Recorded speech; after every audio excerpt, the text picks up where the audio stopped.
Good evening, folks. Welcome back to another Monday night live stream. Hope everybody is well. Hope you've all had a fantastic weekend. Please do let me know in the chat if it's streaming okay for you, because it looks fine on my computer. It looks fine in the preview, but where I've got it on my laptop here, where I'm just checking the chat and stuff, it looks a bit choppy here. It's just said there's a playback error, so I don't know whether it's it might be just my laptop playing up. Everyone's saying it looks good. Yeah, fine. It looks fine in the preview thing on my PC and stuff. So yeah, as long as you folks think it's okay, then I am okay with that. Right, let's have a little look in the chat and see how we are doing. We'll see what we've got. Lord Maiden, nice and early. I should say Peter Nicholas, I think, might have been the first one. I think I saw him this afternoon in the chat. So yeah, kudos to Peter Nicholas to see who was first today. But Lord Maiden, hello to you. Peter Koeman, Marcus the Super Pumpkin Man. Hello, Ortega in the rerun, mate. Nice to see you, fella. Ice Moon's in as well. Blizzards saying greetings and salutations, hobby hooligans. What's everyone got on the table for tonight? We've got, if I scroll down, we've got Ghost Winters. Good evening to you, mate. We've got Christian Rees. Hello, sir. Nice to see you as well, fella. Stu McMurtry's in. Said he's going to catch on the rerun as he's on his hollybobs. But he's really interested in the topic. Well, enjoy your holidays, mate. And yeah, let me know. I'm gonna. There'll be like a clips video or something tomorrow. Yeah, don't get me started on clips videos. But yeah, there'll be a clips video tomorrow. So yeah, we'll no doubt we'll catch up at some point. James Bray, good evening to you, mate. Tony Howell, hello to you, fella. We've got Iron in as well. Barry Kleiber said he's in the office and he's got a 3 o'clock meeting. How dare work get in the way of you watching the stream, mate? I'll catch you later on, fella. Who else? We've got VJ, good morning to you, sir. We've got Hendrik in as well, working on some Victrix Huskarls for his new Varangar army for Kings of War. Very nice, mate. Peter Nicholas is in as well, seeing Hobby Monday. John Estel said he's meant to be playing. I thought you were meant to be playing a game tonight. He's full of cold. Oh, poor beggar. Well, at least it's not the big nasty EC as well. Your gaming loss, mate, is my gain. I get you to come and hang out with us tonight. So yeah, welcome to the chat tonight, fella.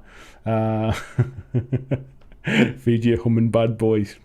You're a bad man. Ed Hanley, good evening to you, mate. Hello, Jez Hunt as well. Yoakum, good evening, sir. How are you doing?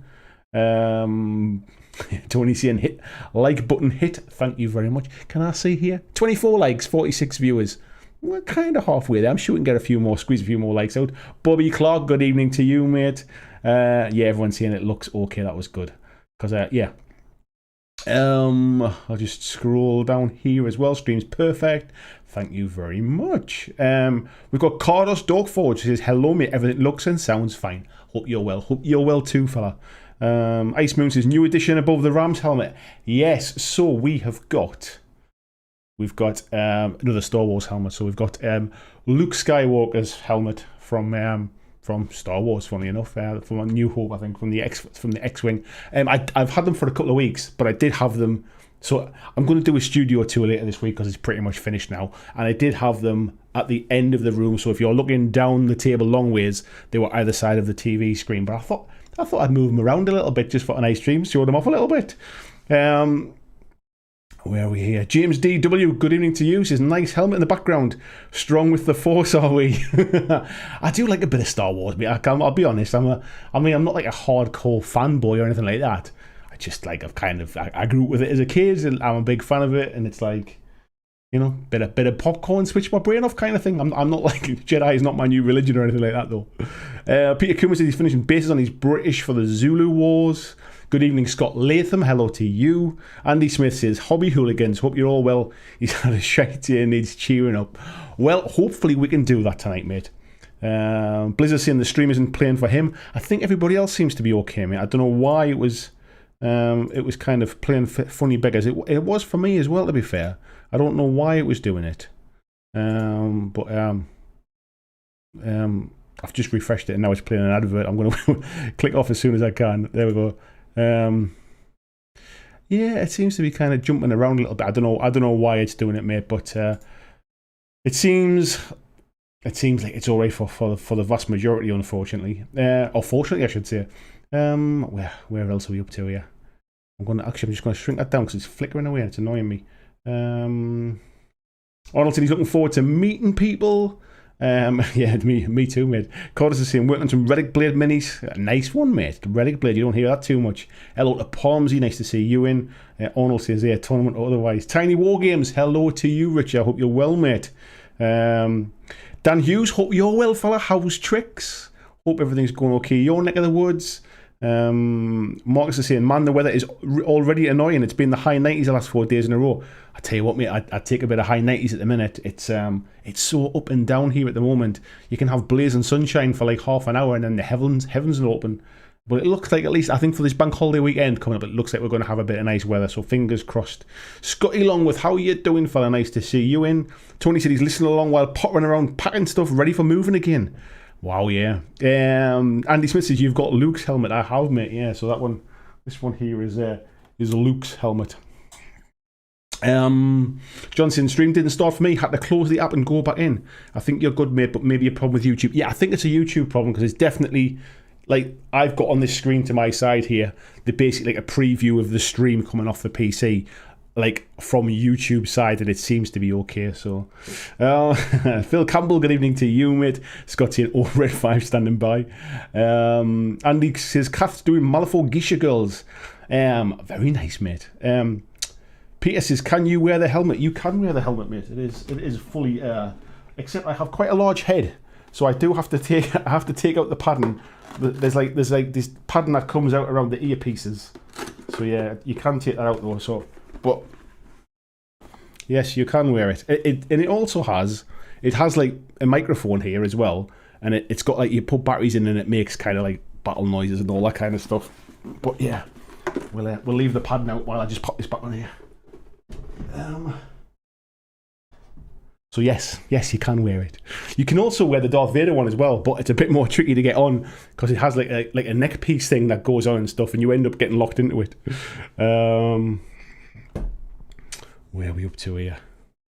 Marcus says, Mako 7 is my Star Wars pilot call sign in any Star Wars game. And he says, nice helmet. Busey, hello, mate. He says, good evening, hobbyhead hooligans. Kath saying, hello, fighting with glue in the Yoko core box. Yeah, I think some of those are quite spindly, if I remember rightly. Andrew Pell, good evening, mate. He's finally made it to a live stream. Also, thank you for joining the Patreon today as well. You'll see his name up, that side, top left. Our newest Patreon today. Thank you very much for your support.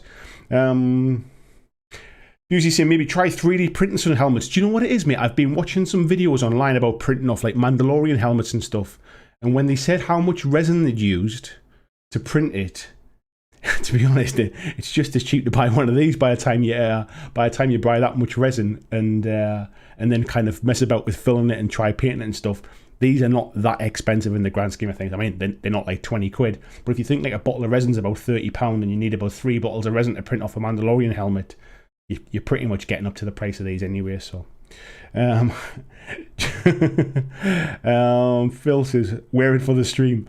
I could with that one. The Darth Vader one is a lot more difficult. I will put the Darth Vader on one night, but it's you kind of there's like the helmet part comes off, the face bit goes on, and it like magnetically clips into like a neck piece which you fasten on, and it gets a bit claustrophobic, I'll be honest, but it does make all the Darth Vader noises and stuff. VJ says, awesome screen grab, that's my new Discord photo. Scott said he's currently building his replacement ring for RumbleSlam as the original one's storage tray was faulty. I forgot the new ones have the storage trays in, mate. Frantic says that must have screenshot that. We'll see the memes in Discord. No doubt, mate, yeah. And Scott said he's buying the full Biker Scout armour.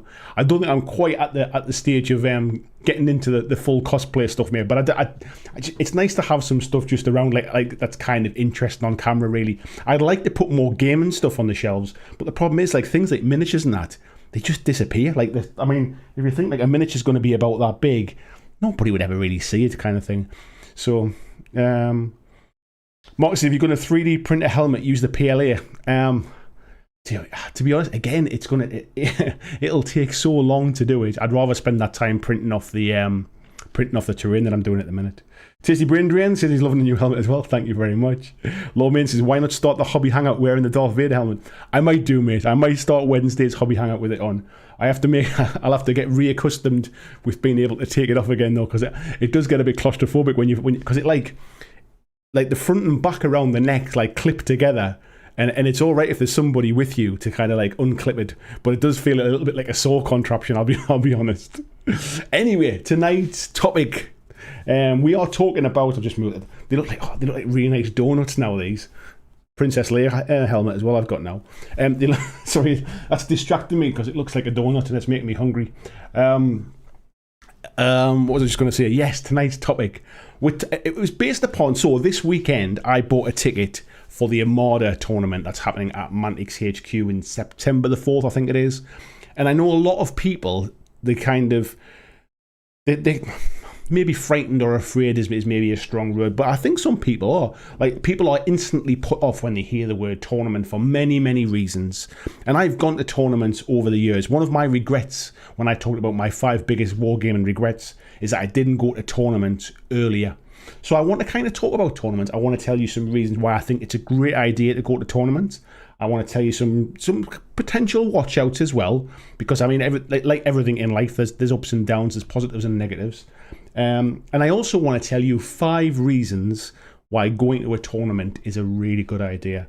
So yes, we'll crack onto that in a little bit. Type B says, I've got a classic Cylon helmet sliced and it's down for 37 hours. 37 hours, that seems quick, mate, for the stuff I've been printing. John said, I'd sponsor you to paint a mini with the Darth Vader helmet on. You can see through the eye holes, actually. I'll tell you what we might do. We might do that for I don't think I could do a full live stream, like sort of like talking about a topic, but I might potentially be able to try and paint a minis with it. That would show. VJ said he wasn't fast enough to. The other one with the headphones on. John Ashley Smith, good afternoon to you, sir. Dan says, I think attending a tournament and playing games with a bunch of people I don't know who are possibly quite competitive is my idea of hell. Do you know what it is, mate? That's kind of exactly, I think, that most people's fear, and I say fear in inverted commas, I think that's most people's fear of tournaments. And I want to kind of explain why that's not always the case. It can be, and that's in my concerns and stuff, but it's not always the case. Marcus said, I made a Mandalorian suit, but I never got the helmet and eventually sold it. I'm playing it on a unique Jedi costume. A nice one. Jason says, claustrophobia. I find the lack of space disturbing. It's quite weird. I think what it is because, like I say, the neck piece goes on, and then the face piece, like, magnetically clips to the neck piece. But it doesn't half, like when it magnetically clips it, like there's a big like chunk as it comes down. Probably very much like Darth Vader's was, to be fair. I'm sure he had magnets on his. But it takes a little bit of force to kind of part, and I think you can, if you're a bit claustrophobic, because obviously your whole face is covered and you've just got these 2 eye holes which are kind of smoked glass anyway. There's this kind of like panicking moment of like, shit, I'm stuck in this and I can't get it off. Fast Panda says, nice shiny helmets. The trick to printing helmets is to do it upside down. Do it upside down. Oh, I suppose, yeah, then you don't get that kind of like, I don't know, mate. Maybe one day.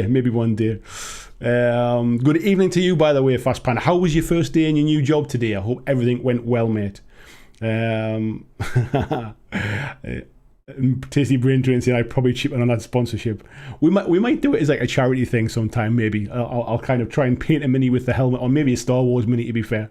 Michael Cowan, good evening to you as well. Lord Main saying, I can see it now. Emergency response from Lou will be needed. My little boy is like proper sort of frightened when I've got it on. He doesn't mind the helmet when it's just there on the shelf, but he's quite scared if I actually put it on my head.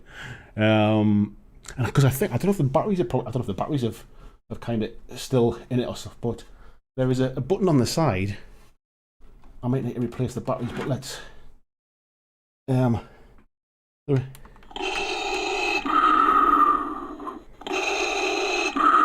So yes.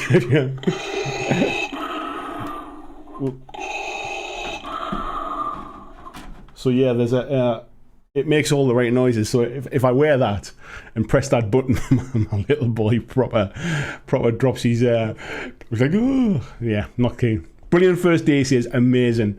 John saying, he only played in sports tournaments, and that was a really long time ago. Never seen a tabletop tourney. Interesting, mate, because I kind of guess sports tournaments might potentially be a bit different. But anyway, Pusey saying, is the helmet road legal for motorcycles? It's not, mate, definitely not. Sammy H says, I'd like to tell everyone to come to the tournament just to try it once. You meet some lovely people and see some incredibly well painted models. It's a fun day out. Yeah, we'll touch on that in a little bit. Johnson Jackson, I am your father. It won't be road legal just because it's dark tinted. It's not road legal because it's made of plastic, mate. You'd split your head open. This means I can't breathe in this thing. It's definitely got that Spaceballs vibe about it, doesn't it? Tasty Brain Drink says, talking about painting with a helmet on now as me wanting to work on my Legion stuff while wearing my Sith robe. Do it, mate. Arnold says, I'll catch the rerun. Have a good one. Thank you, Arnold. And Vijay says, okay, home time to hit the shower before the hobby table. Back soon, folks. Johnson, he's been a magic wand, not his thing. Ed says, you can get road legal X-Wing pilot helmets. I saw a guy today who had a bike helmet that looked like kind of Cookie Monster, which I found quite interesting. I think it was just like a furry cover that went over the top of the helmet, but it was quite funny seeing him driving along with this huge Cookie Monster head on. Just saying, Vader, stop messing about with the dark side, I'll give you asthma. Gareth Lewis, good evening to you, mate. Andrew Pelt says, my last experience was a Magic tournament. It was bad. I'll not specifically touch on Magic, but I want to talk about sort of different types of tournaments and stuff as well. Fast Panda saying he's been to a few Infinity tournaments that were brilliant. Only ever played against one knob in all the ones I've been to. Right, and John said I could do a good helmet for our Gaslands games. Yes, unfortunately, this one is just like, you can buy these that are kind of like sort of proper like helmets to wear, but this is literally a kind of like a display helmet. It's got like a piece in the bottom to stop you putting. I mean, I literally could rip it out, to be fair, but it's to stop you putting your head into it. But these are just kind of display things, really. I think you can buy ones that actually like you can actually. I mean, they're not like ready for games, but you can wear them. But they're about like 350 quid or something, which is a bit out of my price range for something I can get for nowhere near that. And James says, I've been to a few Magic tourneys, never anything with mini games. Right, I think that's a good a point as any to kind of start. So let me bring up my notes. We'll flick across to my recording software stuff as well. And then Rob Brown, just before we started, said, I met you at a tourney. We did. That's exactly where we met. We met at the Walking Dead tournament, and I had a great game with you. So, yeah, so not everybody has a bad experience. Busey said, I wear that in the car if my mum was driving. So, what I'm going to do, folks, I'm going to talk about tonight's topic. If you've got anything specific, if there's something that I say as we go, please, if you put at BlackJack Legacy, it kind of like highlights it in yellow for me on the screen so I can go back after I've kind of done my whole spiel and stuff like that, and I can pick out them highlights. But feel free to kind of chat, throw your comments in, because I'm going to go back and talk about those ones once I've kind of finished my ramble. So tonight's topic is a little bit about kind of don't be afraid of tournaments. And as I mentioned earlier in this stream, I just bought a ticket at the weekend to go to Mantic HQ in September to their first ever Armada tournament. And one of the reasons I wanted to go there was because I'm really looking forward to playing games again and getting back out, getting back to normal and stuff. But I kind of, when I mentioned there were still tickets for sale, it's subsequently sold out now. There's definitely a lot of people who are very kind of a bit nervous about going to tournaments. They are some are quite sort of like frightened about actually like either the fear of what they think they're going to see, or they've heard horror stories. So I wanted to tell you why you shouldn't really be afraid of tournaments. So first of all, I think that you shouldn't really think of them as a tournament. I think the word tournament conjures up this kind of like knights jousting on the back of horses, like kind of like a fight to the death type thing. And I think that instantly instills kind of a bit of fear into people.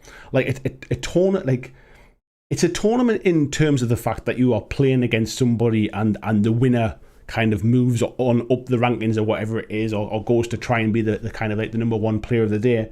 But it's not like it's not life and death we're doing here. This is kind of like toy soldiers. So some events will be more competitive than others, and we'll come on to the kind of background about that in a little bit. But think of it more as an event as opposed to a tournament. I think if you think about a tournament, it kind of sets the wrong connotation in your head. If you think about it as a gaming event, something you would attend and kind of play games at, it might just kind of instill like a slightly different thought process about it. I think you should also think about attending a tournament especially if you're a bit nervous about it, not with the intention of really winning any games. Now, I'm not suggesting that because you've never been to a tournament, you're not a very good player. You might have reasons why you just don't like the idea of it. But I think if you go with the intention of just, actually, I'm just going to play 4 games today or 5 games today, whatever the case may be, and don't really think about actually winning the games, it just, again, it takes away that kind of that competitive kind of sort of thought process that starts putting pressure on you and starts making you panic about stuff and like instantly makes you nervous about going. Don't really think about winning. I mean, one thing we've talked about on these live streams in the past is there's a wide range of gamers when it comes to gaming. Some people just like to hobby. Some people just like to roll some dice and have a bit of fun. Some people really want to test their skill and be the best that they can be when it comes to kind of games. But you just because you're going to an event or going to a tournament doesn't mean you have to go to win.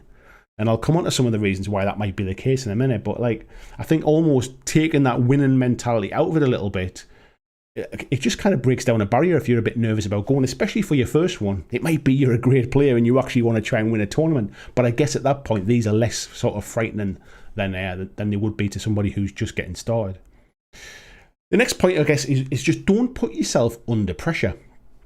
There's no $1 million first prize. Like, nobody's kind of like sort of competing for kind of TV rights and selling the story of a movie deal or anything like that.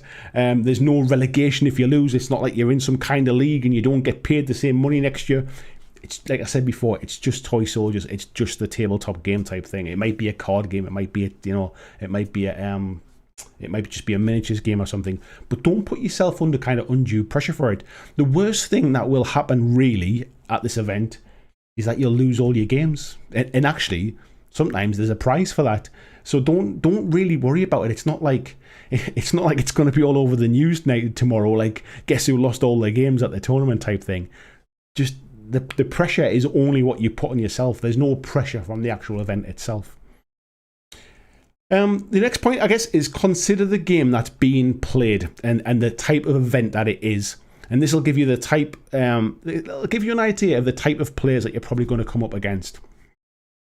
So, for example, some games which are bigger than others and more popular will tend to attract more competitive players, purely just because of the amount of people that play that game. Where if you're playing a game like, let's just take Walking Dead as an example, it's a bit more of a relaxed game. Yes, it was played in a competitive spirit, if you like, when we went to a tournament. Just been talking to Rob Brown there, but that's where we met each other. Yes, it'll be played in a competitive spirit, that somebody wants to win the game kind of thing. But it's a bit more relaxed, you know what I mean? It's not like we're not looking for kind of world-renowned glory out of this thing. I think actually looking at the size of the event as well can give you an idea about what the expectation is. If you've got like a 10-man event, like I can't even remember how many people are playing in this Armada event at Mantic, but it's not like sort of hundreds, if you like. It might be sort of 10, 16 people, something like that. That gives you kind of an idea of what type of event it's going to be. The game's brand new. It's at the company's headquarters. They're kind of obviously very keen that people are just going to have a fun day and enjoy themselves and have some good games. And there's probably about somewhere between 10 or 16 people playing. So people are probably not going there to try and kind of be mega competitive, if you like. Conversely, if you've got a 124-person event that is kind of like billed as the European Team Championship or something like that, or the UK Championships, I imagine people are going to that event with a lot more competitive edge, wanting to win it, wanting to maybe say, I won the UK Masters or wherever it is. So I think looking at the size of the event, looking at the location of the event, looking at like kind of what the game is itself, you know, if it's your first one, you might not want to go to a 128-man sort of 40k event, but you might be really happy to go to like a 10-man, I don't know, Burrs and Badgers event, for example. There's a very different kind of connotation between those two types of events. As I mentioned before as well, like about winning games, really, don't worry about winning games at your first event. You will learn loads about the game itself. You'll like if you're playing sort of 4 or 5 games in a day, and we'll come on to how many games you play and stuff later. But if you're playing 4 or 5 games in a day, what you do is you'll learn something from your first game that you'll probably remember in your second game. Even if you lose every game of the day, you'll learn something from each game. People are generally really friendly and they just want to play games together. And if you're pretty new to the game, the other person will probably help you out. Yeah, I mean, it's a tournament. They're going to want to win. And if they're a better player, generally they will win. But they'll generally help you out. You can ask them to explain why did you do something. Even if they say, do you mind if I tell you at the end of the game, because it's part of something else I'm kind of planning, if you like, or something. They'll generally talk to you about stuff. They'll say, oh, if you'd done this here, this might have actually helped you in it, or it might have stopped me doing something else. So you tend to learn something from each game and take it into the next one. And you'll remember that stuff, as opposed to I play a game today and then I don't play another game for a month. And I probably forgot all the bits that I did wrong. So it's good if you're just learning a game, if you're just new to a game. It's actually not a bad way to kind of get the rules into your head quite quickly. I once went to a War Machine tournament. It was at York Racecourse. It was a 2-day tournament. And I had played one game of War Machine prior to that. And I'd bought a second-hand Trollbloods army and literally stripped it and primed it white. That was as far as I'd got for that event. There was no painting requirements for the event, so I knew I wasn't kind of like hurting myself by going like that. And obviously I lost every game. I was there for 2 days. I lost every game I played. But I came away from that 2 days knowing how to play a War Machine and that was, or War Machine and Hordes. And that to me actually was better than just playing a one game every couple of weeks, like meeting kind of a few local lads. So for me, that was a really good experience. I actually won a wooden spoon prize for coming last, which got me a free ticket for the next year's event. And I also got what was it, like Army needs more work type thing for my painting effort, and I won a set of paints. So actually, I got more than my money's worth just by going and losing every game. So not every tournament has to be like cutthroat, if you like. You'll also find your level pretty quickly. So there's something called a Swiss system. So everybody gets a random pairing for the first round, and then basically everybody that wins their first game will play against somebody else that won their first game in the next round, and everybody that lost their first game will play against somebody that lost their first game in the next round. And what happens is, over a period of maybe like sort of even just one game or 2 games, you start finding, like, if you've lost both the first 2 games, you'll be paired up in your third game against somebody else that's lost both their first games, and you very quickly kind of find your level amongst the player base that's there, especially if it's a bigger tournament type in size of numbers. You very quickly find your level. And actually, I've had some of the best experiences, like being down on them bottom tables, playing against people who've turned up for the same reasons that I have, just come for a bit of a day out, just want to play some games, obviously want to have a couple of beers, maybe making a night of it, staying over and going for a few drinks on the night time. And actually, some of those have been like the best experience I've had. So the idea of going and playing maybe 4 or 5 games and just getting absolutely smashed by this kind of mega competitive gamer, in reality, doesn't really happen. There's a chance you might get that in your first game, but there's a chance you might bump into somebody down the local gaming store for a game and have that for that one game. But it's not necessarily a sign of just tournament play. What I would recommend as well is read the tournament pack. If you're thinking about going to an event, read the tournament pack. Every tournament should have like kind of some documentation which tells you when the event is, whether lunch is provided or not, how many games you're playing, how long you have to play each game, how many points you need, any painting requirements, are there any special kind of rules or scenarios, that type of stuff. You read the tournament pack. That will again give you an idea of what the what the expectation is. Like if it's really convoluted kind of rules where they're saying like, oh, you can't take this, but you must take 2 of these, or like we're changing the scoring system compared to what's in the rulebook, just pass it on. Don't go to that one. If they're saying it's more of a kind of like a bit more narrative type event, you know, like where each scenario's got like a bit of a story created, and actually it's like a case of you might get just points for, like, even if you get beat, you might get points for doing other bits of objectives and things. That might be a bit more fun, and you might feel like even if I get beat, there's other things I can do to kind of score some points. So make sure you read the tournament pack before you buy your ticket, and that'll kind of give you an idea about what the event is like.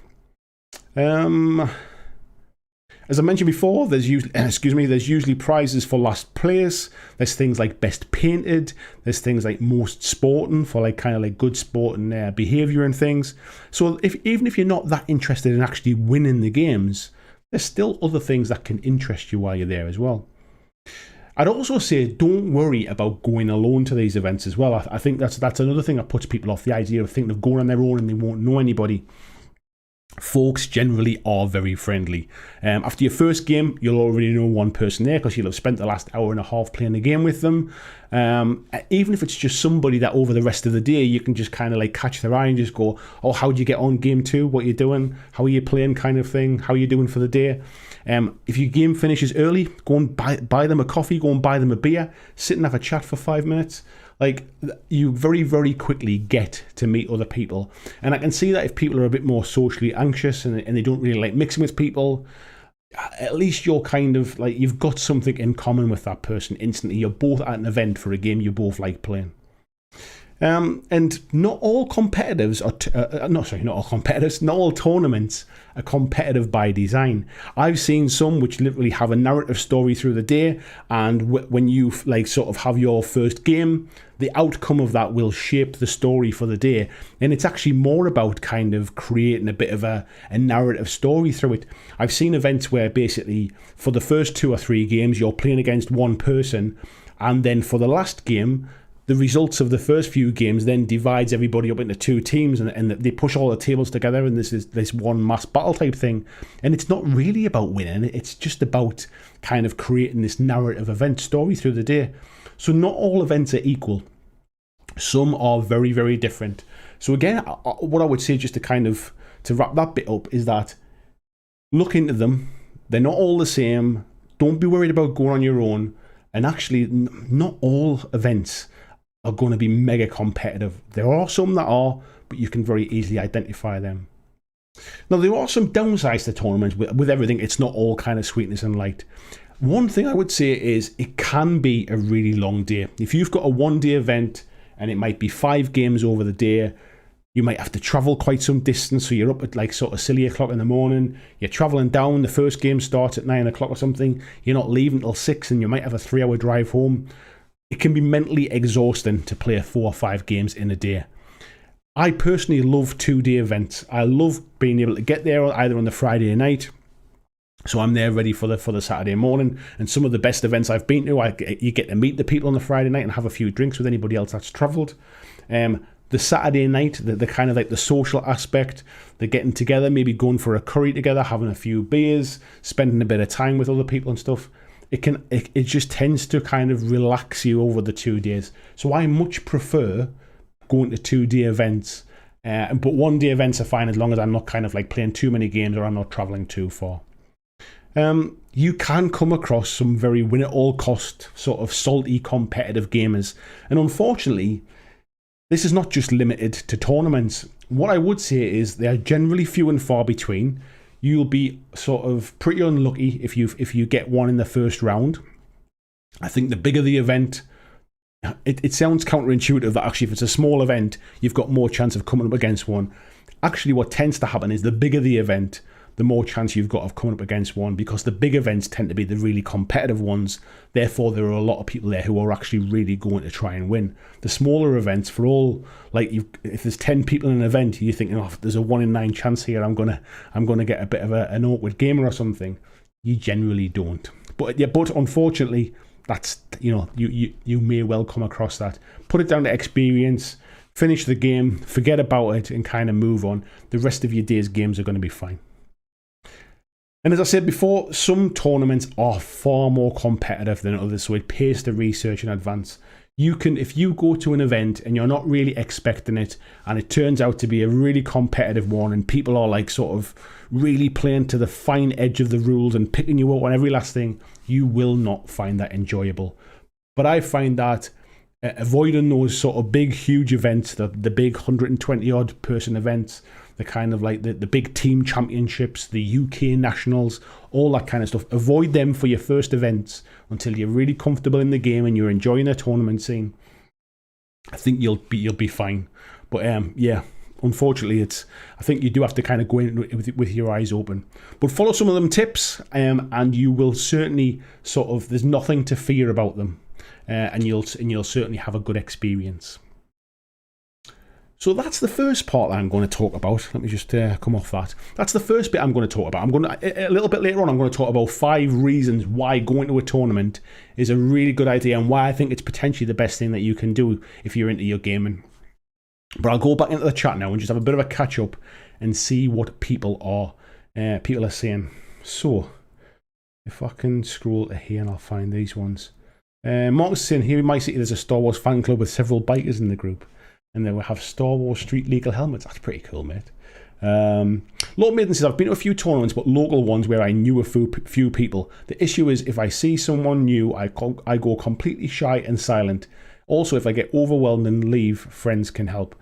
I mean, there definitely is that, mate. I mean, like having some friends there. I would certainly suggest for your first tournament, by all means, go with a friend. At least you've got somebody else you know there. You can kind of somebody to kind of bounce off, to travel with. All those kind of things. Somebody to sit and have your lunch with if you're a little bit kind of uncomfortable. But don't be put off by going on your own. You already know these people. Like, sorry, you don't know them. You already have something in common with them. They play a game that you love as well. So it's not like you're kind of like, you're not going into you're not walking into a bar and looking for somebody who's like kind of got some kind of common ground, if you like.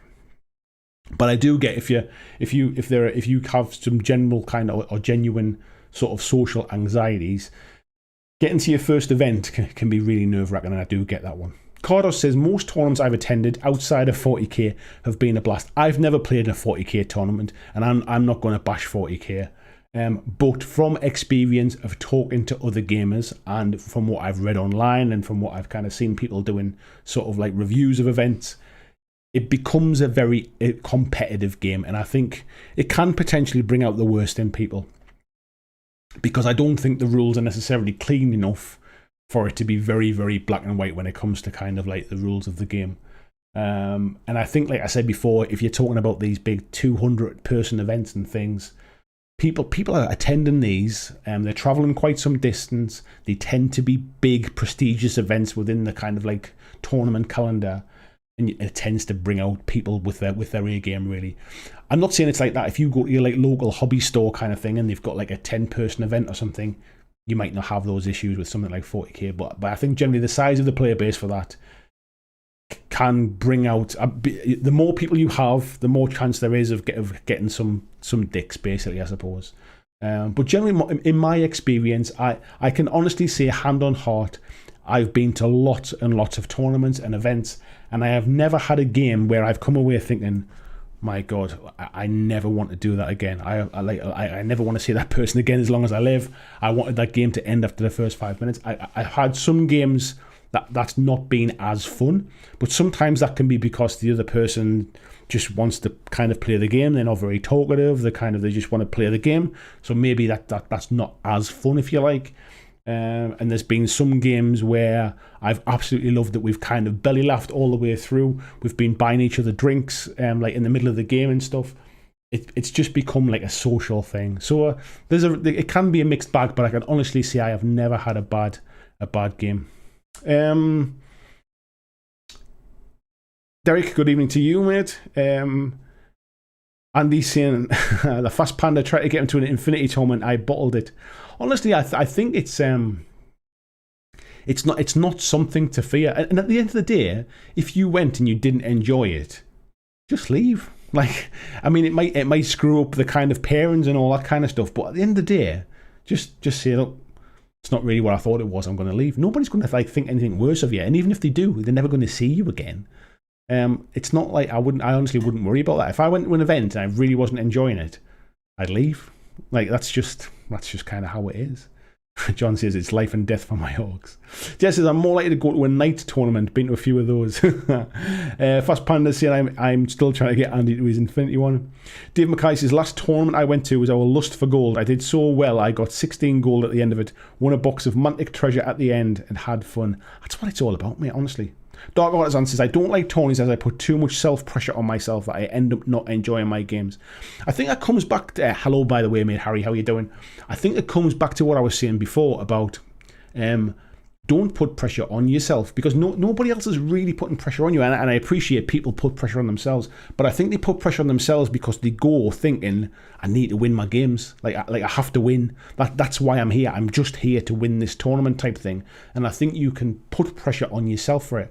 If you just go with the whole idea of, I'm just going to play a few games. Like, I'm just going to have a few games the same way as I would like down the shop or down the club on a Thursday night.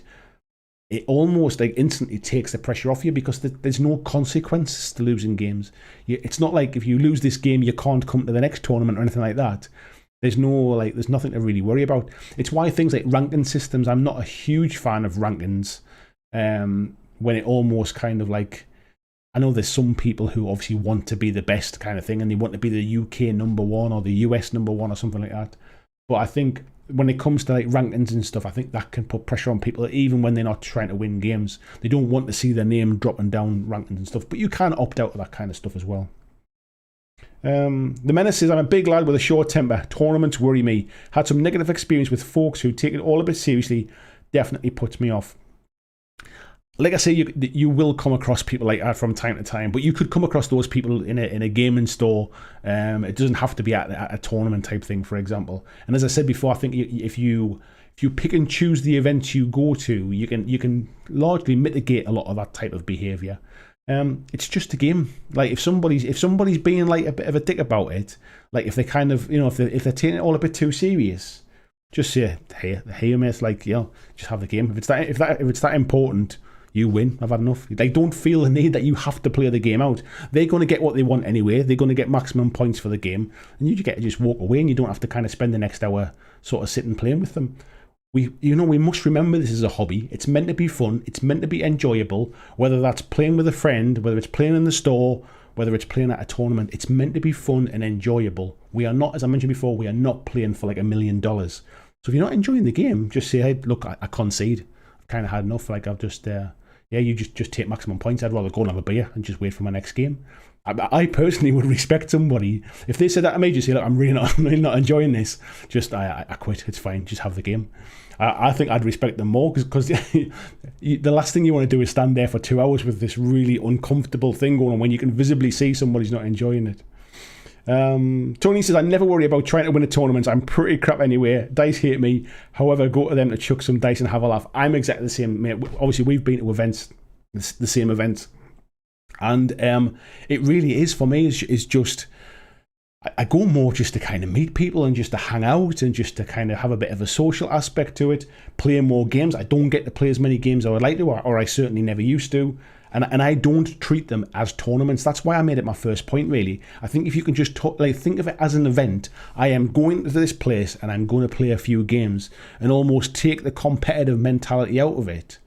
I think you're almost kind of starting on the right way. I'm never going to win a tournament. I don't play any one game long enough or practice like sort of to get good at it. So why would I worry about winning the games? Harry's saying, a couple I've been to with the same Menace. I'm 25 stone and 6'8" as well.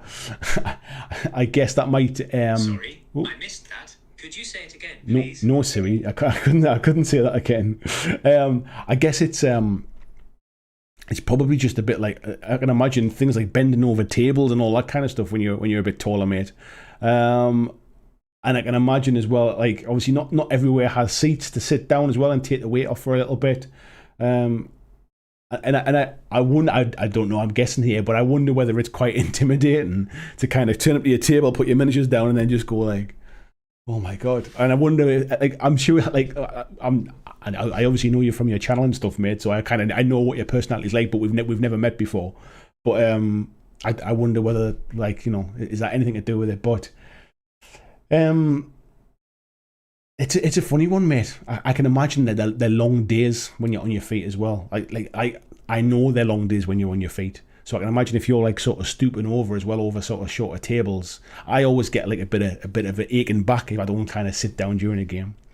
Ghost Winter says, can you simply go as a spectator or just watch others play? You absolutely can, mate. I went to the Kings of War Clash of Kings, which is like the kind of the UK sort of national tournament. I think there was about like 110 people in the event or something like that.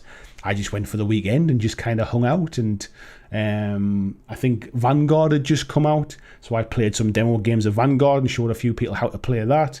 I sat and chatted with the guys from Mantic. I went out for a takeaway on the night time as well and had a few beers with everybody. We played some like board games and stuff on the night time. There was a pub quiz. I sat and took part in that. And I just kind of hung out and just had a look, took some photos of all the best of all the armies that were out for the best painted stuff. You can totally just hang out if it's somewhere local. It's not a bad thing to do, just to kind of get over that of like what's it all about. So you totally can just kind of go and hang out. And if you're a bit nervous about it, I would encourage it. Go with a friend and just hang out for the day, or just pop into a local store and just kind of see what it's all about. Fast Panda saying, I enjoy tournaments. I'm an average gamer. I go for a good day out here. Me too, mate. To be honest, these days, or certainly before COVID and stuff, that was like largely a social calendar for me. Going to a 2-day event, having a weekend away, and having a few beers. Like the games were almost like a side effect of it, really. Tony says, unless of course it's a game of jungle speed at the weekend, that can get brutal. Jungle speed is the most competitive I get. John said, I kind of like to try painting and modelling competition, but there have been no shows. Maybe this summer. Yeah, obviously the COVID times and stuff's been different. I can imagine with COVID restrictions starting to lift now as well, we might see events with less people at them to give more table space and things as well. It might actually make you feel a little bit more comfortable to have a little bit more space and not being crammed in with everybody else. So it might be something to watch out for. Wayne Haywood, good evening, mate. He's saying he played 2 local X-Wing tournaments. Luckily, very friendly despite me being rubbish. Honestly, like I said about my War Machine and Hordes tournament, people were really, really like kind of kind to me. Like, I mean, they obviously knew they were going to win. I hardly knew any of the rules, if I was honest. I'd played one game and I knew the basics, but they were helping me out. They were like, I'd recommend you didn't move to here because if you do, I'll be able to kill you straight away. They wanted to win like fairly, really. So they were largely helping me and explaining stuff. And obviously the games were over relatively quickly because I was really new and I didn't know all the ins and outs. So I remember after a couple of games, the person I'd played was like, look, let me buy you a drink and I'll talk you through some of the how the synergies of your army work and stuff like that. And it was really nice. Like I said before, whether I've been sort of lucky, whether it's because I've kind of gone with the attitude of I'm going for a bit of fun and I've not put pressure on myself. But I have literally never had a bad game. I've never had a game where I've regretted being there to play. I've had some games where I've been there for 2 days and I'm kind of dead on my feet. I'm a bit hungover on the second day, and by the last game I'm absolutely shattered. But that was no fault of the player. That's just me being tired. Ed saying, something I would say is look for an event that has some prize support. That way you come away with something cool and game related regardless of your record. Yeah, prize support is something that crops up quite often actually. And especially if you're like, for example, the Armada event that I'm going to at Mantic, everybody that goes gets a bit of a mystery kind of like prize thing, if you like. Basically, for buying a ticket, the ticket was £10, and you basically get something when you get there. And knowing Mantic, it's normally something kind of gaming related. It's not like they're going to give you like a Mars bar and a kind of Coke type thing. It's normally something for the game, like a bit of a one-off model or something like that. So like that kind of stuff's really cool. Let's have a little look here. Kath saying nobody move, I dropped an arm. John saying if there was a 2nd or 3rd edition 40k Tony, I'd consider that. I bet if you look hard enough there probably is, mate. I know I've seen like a lot of like Warhammer Fantasy events and stuff still running. It wouldn't surprise me if there is somewhere. Fast Panda saying not all tournaments are the same. Some 40k ones in the past sucked. I refuse to go 40k ones in the last few years. I'm not a 40k player, mate, so like I say, I can't comment on them ones. I've heard those kind of experiences, but I don't want to kind of like sort of bash 40k with it. I think I've heard those experiences because there are more 40k tournaments, therefore there's more chances that somebody will have a bad experience, and because of the way of the world, they'll take to the internet to kind of to tell everybody about it. So I think that's why I hear about it more often. I'm not saying it's a kind of a fault of the community or anything like that. So, but yeah, I think more players, more popular games, more events, more chances at something like that. John saying possibly BFG or maybe a small epic 40k tournament would be cool. I think that these kind of things happen. They're just obviously the smaller the player base, the less events there is. You probably have to travel quite some distance for them. Kat says, I would worry I'll slow people down and get in the way as a newbie. I think that is one of the biggest worries people have as a new player, that you will give somebody a negative experience by not really knowing much. I mean, what I would suggest is, it's one thing going to an event and saying, I have never played this game, I don't know what I'm doing.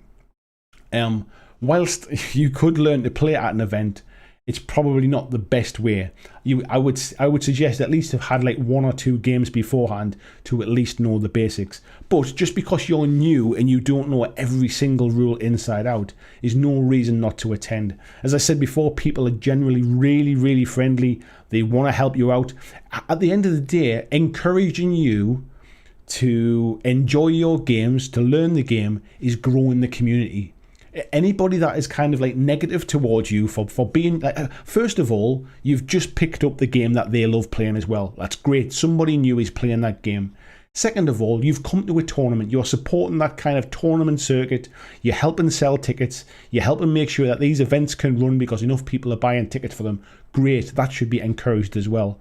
And third of all, if they can give you a good experience, if they can kind of teach you to play and have you go home thinking, do you know what it is? I lost all my games, but I learned loads of stuff and the people I played against were great. I'm definitely going back. Then that's what they should be doing. Yes, not everybody's like that, but generally, like even if the shoe was on the other foot and you're that really experienced player and you're going to play against a game against somebody who knows pretty much nothing, it's going to be the first game of the tournament. Unfortunately, that happens sometimes. You're probably going to get the full marks anyway in the win, which is, if you're a competitive player, that's what you want. And second of all, like you're probably not going to get that for the rest of the tournament, because in the next round you're going to be playing against somebody who won the game, so they probably know what they're doing. So honestly, do not worry about putting other people out. As long as you know the basics, as long as you know enough to kind of like to be able to kind of work through the you know what's the flow of the game. As long as you know the absolute basics, that to me is enough to attend an event. And that's why I think we should talk about them as events and not as tournaments. Because actually, you do not need to be some kind of pro-level gamer to be able to take part in these. Good morning, Moosington. How are you doing, mate? Jill saying, evening all, just popping in to listen. Nice to see you, Jill. Marcus is saying, campaign tournaments can be harder, but much more fun. I think as a complete new beginner, campaign tournaments is probably not the best thing, because they tend to have a lot more kind of complex rules and that in there that's specific to that event. But I wouldn't, if you can play the game, if you and your mates can kind of have a game at home together and you know how to play the game, don't let that put you off, that's for sure. Ed's saying reputable companies, I should say, I'm trying to read that, will also have floor rules, so if someone does behave like a dick, the TO or the judges have a responsibility to deal with it. I was going to put that in as a good point, actually, is the people arranging these events really do want everybody to have a good time. It's in their interest for everybody to come away from that event and say, do you know what it is? That's the best event I've been to. As soon as the tickets go on sale for the next one, I'm going to be there the first one. They don't want people coming away from that tournament going, they haven't got a clue what they're talking about. I had this problem and they didn't do anything about it. So it's in their interests to kind of have a good event. If you're playing at an event which is run by the company that owns the game, like Mantic, like Games Workshop, for example, like War Cradle, like Corvus Belly, it's in their interests to make sure everybody has a positive experience. It kind of shines a bad light on the company if people come away from that event saying that was absolutely awful, I'm never going back. So generally, like if you've got a problem, as long as you speak up about it, somebody will sort it out. If you're having a bad experience and you just sit there silent and you don't tell anybody, and then you come home and you kind of like you take to the internet and you have a 10-page rant about it, it might still be factually correct, but unfortunately it's too late. Then nothing could have been done about it. So yeah, I think generally like Ed's saying there, like most tournament organisers or companies will make sure people have a good experience. Christian sharing the link for the t-shirts and the hoodies there. Thank you very much, sir. Fast Panda saying narrative events are great. If you've never done anything, I would highly recommend it. Menace is saying narrative event could be interesting. I heard of one for Age of Sigmar a little while ago. and it sounded like a lot of fun. Basically, like everybody had to take like an army with like a big kind of one centerpiece beast type thing, and they had like at the end of the game they had like sort of a big sort of like beast off battle and stuff. There wasn't like an event winner. I think everybody got something for attending. But it was more just a bit of like a fun story, and there was this like sort of like narrative story that played out through the day, and depending upon who won the games, they sort of depended on what the narrative story was. Let me scroll back a little bit here. There's a lot of chat here that I must have missed a bit. Derek saying I wouldn't see a narrative event as a tournament. I think it goes back to what I was saying before. I think if you instantly think of a tournament as a really like ultra competitive, win at all costs type thing, which is what tournament conjures up in my mind sometimes. I think you will see them very differently. But if you think of a tournament as an event, as a place where you can just go and play games, like a narrative event, you're still playing against somebody. Somebody has to win, somebody has to lose. So I still see them in the same thing. You're still having to prepare an army. You're still getting like an event pack with all the information in. You still have to go to the place. You still got to play your games. You're probably hoping to win more than you lose, just for the fun of it type thing. So it's still like, for me, I would still class them in the same bracket. I'm not saying everybody else has to, but if you're going to an event to play games, I would class them all in the same bracket. Just to say, never been to a gaming tournament. They kind of sound fun. They're a good laugh, mate. Honestly, I can't speak for every single tournament out there. I'm sure some of them will be sort of very, very competitive. But generally, I pick the ones that I know are not going to be. Will I still probably lose more games than I win? Absolutely. But will I have had a good day out and played a few games? Definitely. 40k Punks is sign up for my first events over the next few months. This is a reassuring discussion. First of all, welcome to the chat. Second of all, congrats on signing up for some events. I hope you have a great experience. All I would say is just go in with your eyes open. Go with the right expectations of I'm just going to have some fun. I want to play more games. I want to learn more. I want to kind of like learn how to play better, or I want to learn all the bits that like I don't get to see at my local store. And you'll have a fun day if you go in with the right attitude. Generally the player you're playing against would find it very difficult to kind of like to be argumentative about that, if you like. Type is in totally agree with Andy. You take your attitude with you. Me being quite irreverent in games can really rub people the wrong way if they're a power gamer, but that's part of the fun. Why am I not surprised from you, fella? John says they sound like they can be fun, and I could see the fun of entering with a couple of buddies, seeing who places highest among our own group. That's not a bad way to do it as well. If you travel with a few gaming buddies in the car, the four of you go together, for example, and just have a bit of a silly bet. Say like whoever finishes like sort of, even if you said whoever finishes highest has to buy the other three a beer tonight, like back at the pub or something like that. Like, don't make it about who comes last. Like, make it about like, whoever comes out top has to buy everybody else a beer type thing. Like, it's just a little bit of bragging rights amongst friends. James is saying the rule brain burn is what makes me hesitant about tournaments. I think it depends upon the game. If you're playing a game that is quite rules heavy, I would completely agree. It can burn you out trying to remember sort of 25 different things. There are some games, and I won't mention what they are, but there are some games I just wouldn't go to a tournament for them because, one, I don't know them well enough, because they are so rules intensive that actually I'd feel like my head was going to explode playing like 4 or 5 games of that in a day. Conversely, sort of turn that around to something like, what can I say? Something that's just sort of Warcry, for example, is a perfect example. I went to a Warcry event at Games Workshop at Warhammer World, and I feel like I know the game inside out because the rules are not that complex. Most of the rules are on cards in front of you. It's really, really easy. And if there's any kind of like sort of, if you're not quite agreeing on a rule, or if there's any kind of discussion about it, you can either call a tournament like a judge over and ask them what the ruling is, or you just roll a d6 and on a 4+, one of you gets it, kind of thing. So, yeah, I honestly wouldn't. I wouldn't worry about it. I just said there that YouTube's not receiving enough video to maintain smooth streaming. I'm hoping it's okay now, because it seems like it's playing up a little bit at the minute. Let me know in the chat, folks, if you're having any issues with it.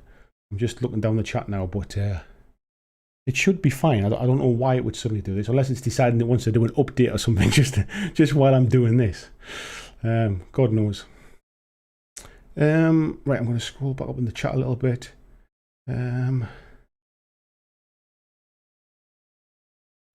Where are we hit? Ed saying, as a TO, I'm fine with people who want to drop a drink as long as they tell me so I can sort the brackets before. Drop and drink as long as you can sort the brackets before announcing the next round. Yeah, I agree, mate. If somebody wants to drop out, it's absolutely fine. It's their choice. They've paid their money, kind of thing. But you have to tell the TO, like not just disappear and not tell anybody. I would agree with that one. 40k Punks is my nervousness about not being fast enough with the rules and play for tournament timings. At the end of the day, mate, like if you're not that fast, I think what happens is people talk about sort of slow play to intentionally stop their opponent from winning. That's kind of been a bit gamey. There's something very different about just playing slow because you're kind of new to the game, because that probably won't benefit you really. You're not going to benefit from just playing quite slow. So I wouldn't let that worry you. At the end of the day, if you time out, if you run out of time, you're probably not in a position where you win at that point. And if you are, well, that's just how it is. Like if they're really kind of like worried about it, they should bring it up. I honestly would not like worry about playing slow. At the end of the day, each round has a time, and it's not like you're intentionally slow playing towards the end of the game to stop your opponent from scoring an objective or something like that. That's a bit gamey. But what you'll find is over the 4 games you play that day, you'll get faster anyway, because the same things kind of happen. You'll know what your army does. You'll start to remember stats. You'll start to kind of remember like how you score objectives. You'll start like that kind of stuff. So a tournament is the perfect place to get those kind of things in your head, in my opinion. Andrew saying, I think I'd be worried about annoying my opponent with questions about the rules. With a Marder, for example, the tournament would be my first try at playing, so I'd be worried about messing up. One thing I would definitely say to people is never ever worry about messing up. Never worry about getting a rule wrong. Never worry about not knowing every single rule in the game. Nobody really knows every single rule in the game. And if you get a rule wrong and your opponent doesn't pick it up, then they got the rule wrong as well. So don't worry about it. Like, it's mistakes happen. Look at battle reports. Look at how many people like pick up people in battle reports and go, you got that wrong. That's not how that rule works. Everybody makes mistakes, but generally there's not like 200 people or 2,000 people actually sort of watching them making them mistakes. So like, yeah, don't worry about that stuff, mate. Not at all.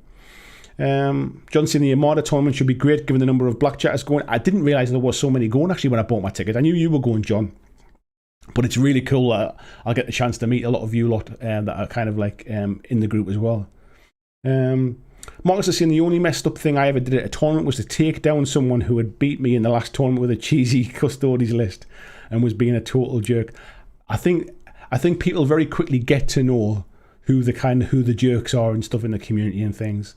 But yeah, don't that type of stuff tends not to be a major issue. You like I say, you might get one bad game, but those type of players, those win at all costs players, if you don't play them in the first round, you'll probably not play them for the rest of the event because they'll be kind of like cheesing out the game to try and win as much as they can. So that like they'll be gone unless you're a really good player as well and you're winning all your games. By which case, that's just unfortunate. You're going to meet these people.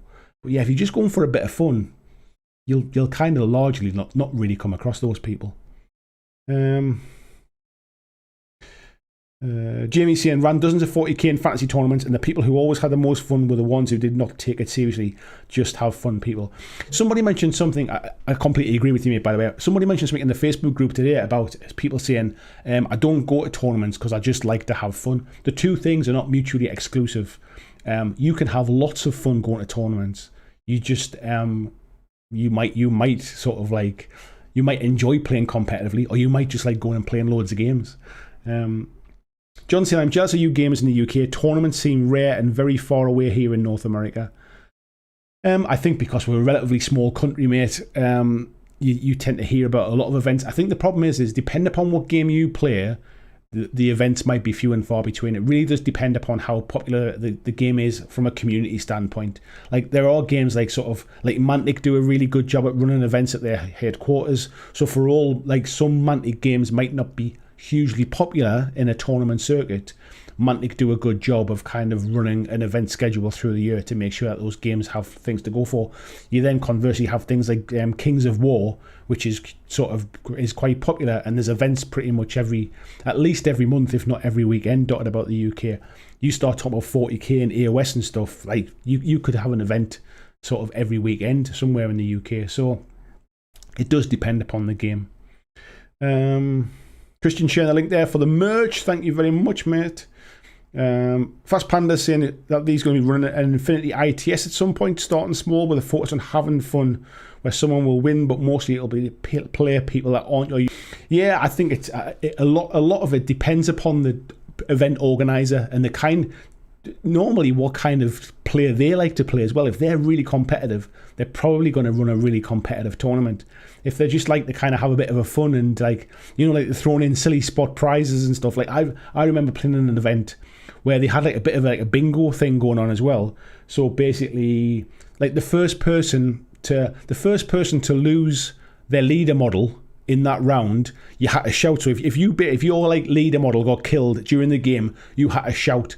And the first person to kind of like shout, saying I've lost my leader, they got a prize.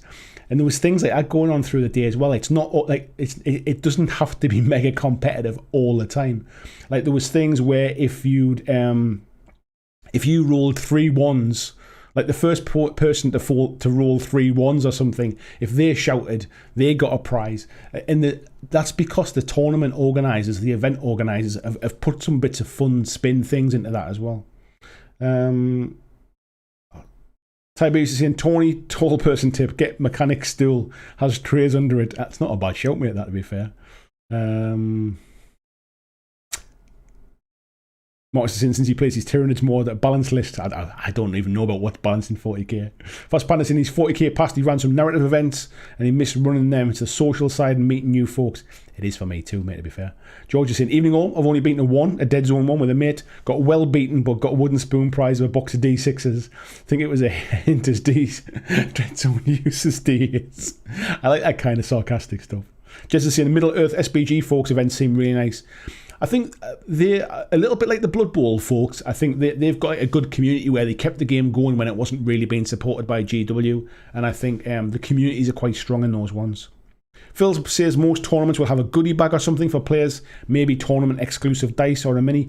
Quite a lot do, mate. Yeah, especially the kind of the ones that have grown up like over a period of time, and it's not just like an eight person event or something like that. The ones that have been a bit more established can afford to kind of build into that. They get sponsors to give prizes and put things in the goodie bags and stuff.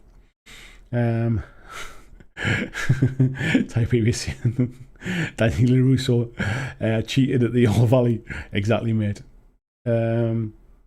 Fast Panda saying, yeah, answer to nice streamers, don't think of it as a tournament, think of them as an event. I think if you take the tournament idea out of your head and stop thinking about it being mega competitive and you're just going somewhere to play a few games in a day with people that you might not know, you'll kind of think about it in a different perspective. Yeah, people seeing a few stutters and a few drops. It seems to have sorted itself out, whatever it was. I think YouTube's playing funny beggars tonight, that's for sure. Let's have a little look. John saying, I've played Battletech against people who wore you down with sheer boredom. I've never played Battletech, mate, to know whether that's a problem with the game or not. Mike G says he's checking in late, went for some shopping and sushi with the wife. Oh, do like a bit of sushi, mate. Phil saying he's just got a ticket for Beachhead Bowl in 22. Their first ever Blood Bowl tournament, not taking it seriously. That's the way, mate, just go for a bit of fun. John saying, yeah, Mantic's half the country away and about 2 hours from home. Yeah, it does help. I mean, Mantic's relatively central as well, so it's quite easy for it to pick some stuff up that way. Well, I tell you what I'm going to do, folks. I am now going to go over. Let me go over to this bit, and I'm going to go through another little bit that I wanted to kind of talk about tonight. So in this bit, I'm going to talk about 5 reasons to attend your first tournament. So if you're a bit nervous of going, and even after the chat we've had in the live stream tonight, if you're still a little bit kind of apprehensive, why would I go to a tournament? Here's 5 reasons I would suggest that you should give it a try. The first one is, it's a great way to play multiple games and learn the game fast. So even if you're new, folks will be really friendly. They'll help teach you a bit. After the game, they'll kind of say, well, if at this bit, if you did that, this might have been a bit of a different outcome, and they'll teach you to learn a bit more. So if nothing else comes out of the day, then you know how to play the game a little bit better. You might learn a little bit more kind of tactics or something like that. Then that's a reason to kind of to go and play in your first tournament. The second one is, it's a great way to focus your hobby, like the kind of the painting side or the building side of your hobby, on getting your army or your crew or your warband or whatever it is, getting it finished. I find there's nothing motivates me more when I'm kind of painting up like a small army or something, is having a deadline. And if you sign up for a tournament, it will give you that deadline. If there's a painting requirement for the event, you know you have to have that stuff painted. I've signed up for this Armada tournament in September. I don't have the kind of like the ships painted that I want to take with me. I know I have a deadline. I have to get them painted in order to take them to the event. So it's a nice way to give yourself a little bit of a deadline. Even if you fail, even if you don't manage it and you decide not to go to the event, you'll find that actually just having that deadline there will just push you. It'll just focus the mind, and it'll focus you on kind of giving you a bit of hobby motivation. The third one is, you will probably play against factions within the game that you don't see in your local scene. So if you tend to play against one of your gaming buddies or something like that, and you always play the same 2 armies, it can get a bit stale after a while. If you play in your local store, you might play against the same 2 or 3 people or gaming club. You'll probably see the same few armies. If you go to a tournament or an event, you'll find that you play against pretty much every army that's in the game, especially in games where people are like really interested in the hobby side of it, or where the factions are largely relatively balanced and there's nothing that really stands out as overpowered. You will play against lots of different stuff. It's a great way to see lots of painted armies. It's a great way to get a bit of motivation that maybe you fancy a new army but you're not quite sure what you like and stuff. It's a great way to mix up what you play from week to week when you're just kind of in quite a small like little pool of players. Fourth reason is, it is a great opportunity to meet folks in the community that you potentially might just chat to online. So for example, there's a big chunk of people that are in the chat tonight that are all going to this Armada event in September. And it'll be really nice to kind of see them face to face, say hello, thank them for their support, that kind of stuff. Probably have a game against some of them as well. If I wasn't going to that event, I probably wouldn't get to meet these people. So don't always think of a tournament or an event as I'm going to win games. Think of it as actually I'm going to meet some people that I've chatted to for ages or for years on the internet, but I've never actually met them before. So what better way to go and kind of have a coffee with them or whatever and just hang out for an hour or two. So you will meet some great people at events and at tournaments, but actually it's a great opportunity to catch up with people that you might not get to see on a regular basis. The last one, and for me personally, I think is almost the most important reason why I go to events, is the social experience is really good. If you're a little bit shy, you're a little bit nervous, you don't really tend to mix with people, and then like sort of meeting up with a lot of strangers actually fills you with a bit of dread. It's a great way to go somewhere, maybe push you out your comfort zone a little bit, but to go somewhere and meet up with people who you already have something in common with. If you if you don't know what to say to anybody, even just starting a conversation with, I really like your army, how did you paint that character type thing? They will be begging to tell you that kind of information. One, they'll love the fact that somebody said they've done a good job, and they can't wait to talk about their hobby, the same way that you feel about your hobby as well. It's a really great social kind of gathering. It's a way to meet people who are into the same stuff that you're into. We all play different games. Like people that come to my live streams and watch these videos, we all play different games, but we still have a bit of a common language. If you distill that down to the fact that all the people at the event are all playing and all love the same game, you instantly have a connection with them people. You already have something to talk about. And I'm never worried these days about going to an event on my own. I know for a fact when I get there will be people who like the same things that I like as well. And so we've already got something in common. And I love the kind of just the hanging out and having a chat. I love going to 2-day events and having a lot of 2-day events have things organised in the evening. It might be a bit of a pub quiz type thing. Everybody might be going out for a kind of like for a meal together. They might be ordering takeaway into the event place. It's just quite nice to hang out with people as well. So don't always think of a tournament as this big, scary, competitive kind of like sort of thing that you must win all your games at. Think of it as a bit of a day out. Think of it as like I'm going out to meet some new people who like what I like, and while I'm there, I'm going to play some games. So yeah, don't worry about going to your first tournament. Don't kind of like think of it as a big, scary thing. Just give it a try. You might be surprised with just how much you enjoy it. And like me, actually, I said before in our live stream, one of my biggest regrets in Wargaming is that I didn't go to tournaments kind of earlier. I waited quite a number of years before I started going to an event. So yeah, don't be like me. Don't regret it when you go to your first one and you really enjoy it. You've got nothing to lose. We're starting to see events springing up now with restrictions releasing.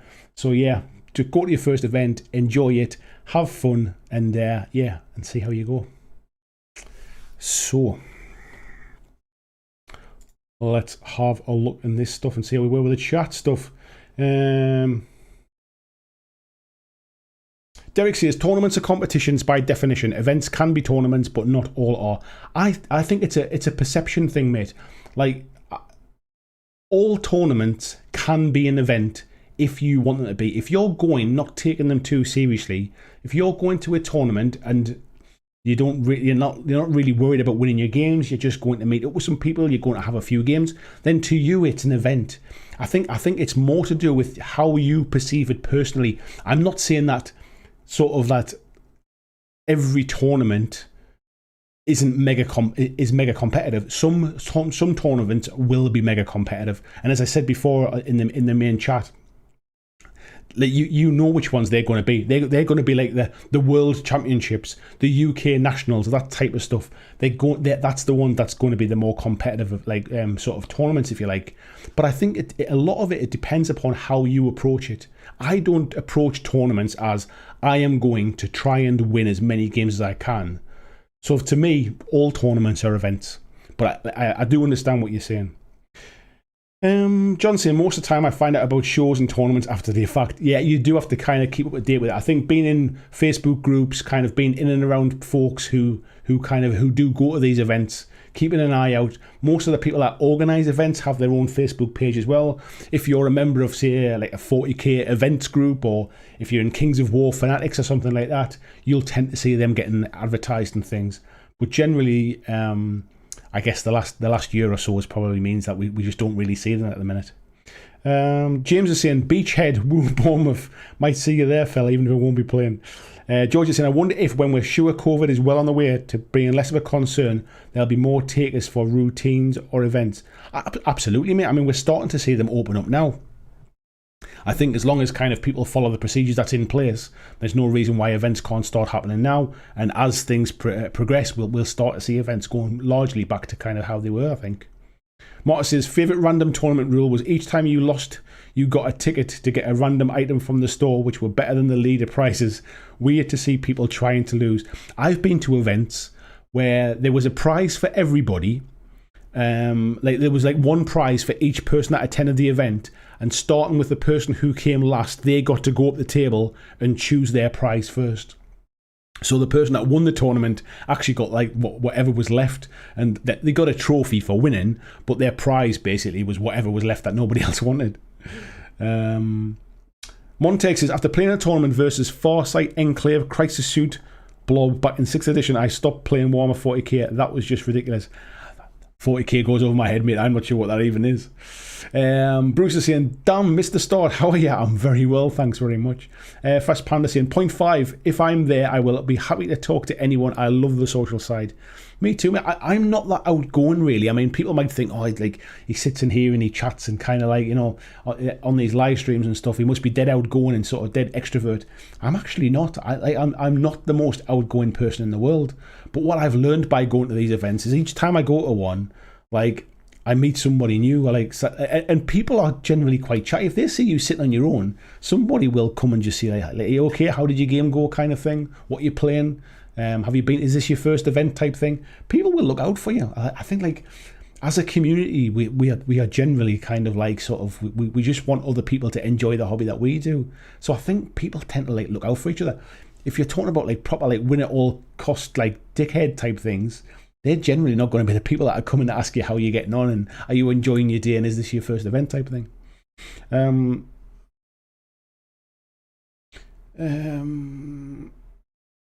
Let me have a look. Marcus is saying, don't forget to drop a like. How are we doing for likes? 73 people and 56 likes. Come on, folks. You know some of you can drop a like on that. George says, I never aim to win games. I aim to have a great day. Yes. John saying, me too. I dig the social aspect of meeting new people who share a common interest. Always energizing. I've come up with some great ideas like for future armies by sort of, as a perfect example, my dwarf army was completely inspired by a dwarf army that I saw at the event, the Clash of Kings event that I went to and never played. I saw an amazing dwarf army, and it was like, yeah, I think that's what's going to be my first Kings of War army. Actually, I really like how that looks on the table. I'd never seen a dwarf army like in person, like all laid out with all the different bits and pieces. I looked at the paint job. Whilst it was really, really nicely painted, it felt like something I could achieve with what skills I have. And that was what convinced me to have a dwarf army. I saw somebody else's that inspired me. Like, it's things like that I find that just like I would if I hadn't gone, I would never have seen that. Like Christian, take care, mate. I'll no doubt speak to you during the week, and enjoy your Wednesday evening as well. 40k Punksters, I ended up putting on an event in July for 40k beginners amongst my local gaming group before I've even attended one. People wanted something beginner friendly after lockdown, so we're doing it. That is fantastic, 40k Punk. I think we should have more stuff like that. You tend to get it when a game's new and like people are starting to get into them and things. But yeah, like a specific beginners event, I think is a great thing. Derek saying, all the things you've listed for why you should go to a tournament also apply to non-competitive events. And in my experience, non-competitive events attract far fewer dicks. Honestly, I think a lot of it, mate, is, if I can be honest, you seem pretty hung up on the fact that the events that you've been to have been largely full of very competitive gamers. And I'm not disputing that. I'm sure they probably have been. But I don't know what game you were playing. I don't know the size of those events. But it sounds like you've encountered quite a lot of people that maybe weren't the friendliest. And like I said during the chat, if as an example, 40k is the biggest game. It tends to have the biggest player base. It tends to have the most events. It tends to drive a lot of competitive events. Therefore, a lot of that will be the fallout. So I can only speak from my own experience that I've never played in those events, and the ones I've been to tend to be a bit less competitive focused. For all, they are still tournaments, and people, there is a prize for first place, and there's a scoring system, so there's still tournaments. People are just a bit more laid back. So the stuff I'm describing with those 5 points, yes, they might be in sort of normal events and less competitive environments, but I have found that from every tournament I've been to. And if you follow some of the tips that I gave in the first half of this live stream, I think you'll identify those tournaments, which ones to avoid and which ones might actually be right up your street. And by mentally kind of picking them as an event as opposed to in a tournament, I think you get over a lot of that stuff. Where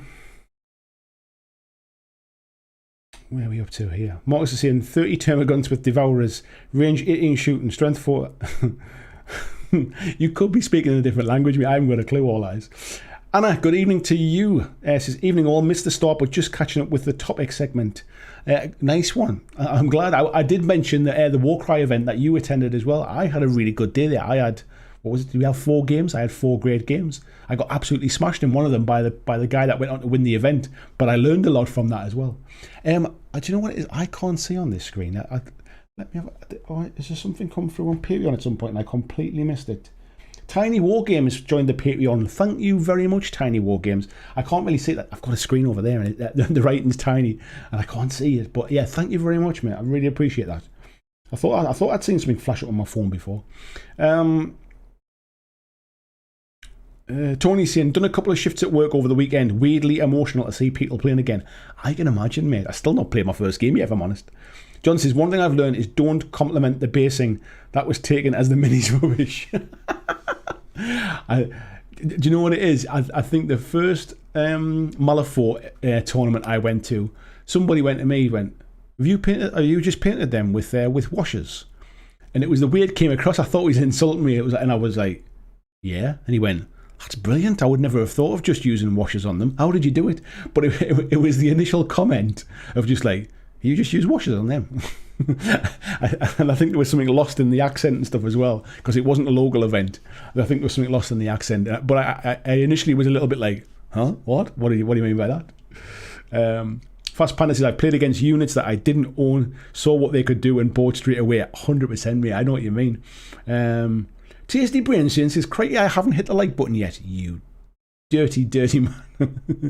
Andrew says, do Mantic sell beer then? If that's the case, I'll be adopting a drunken pirate persona. They don't sell beer, mate. Or they certainly never used to. They don't have a license, I don't think. But, and it's only a 1-day tournament, so I'll have to drive back again afterwards.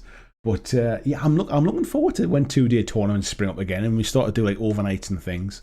I'm looking forward to that. It's one of the reasons I really look forward to UK Games Expo, to be fair. The social side of it is way more important to me than any games and stuff. Cool. I have actually caught up with the chat tonight. That's not too bad, is it? Tell you what, I'm gonna. Yeah, that's right. John says his minis were painted way better than mine too. They had really dramatic base. No, it's funny, isn't it? I guess you do have to wonder how you phrase stuff. Derek says, my trouble is when I confronted by a win at all cost dick, I sometimes become a dick myself, and I don't like myself when I do that.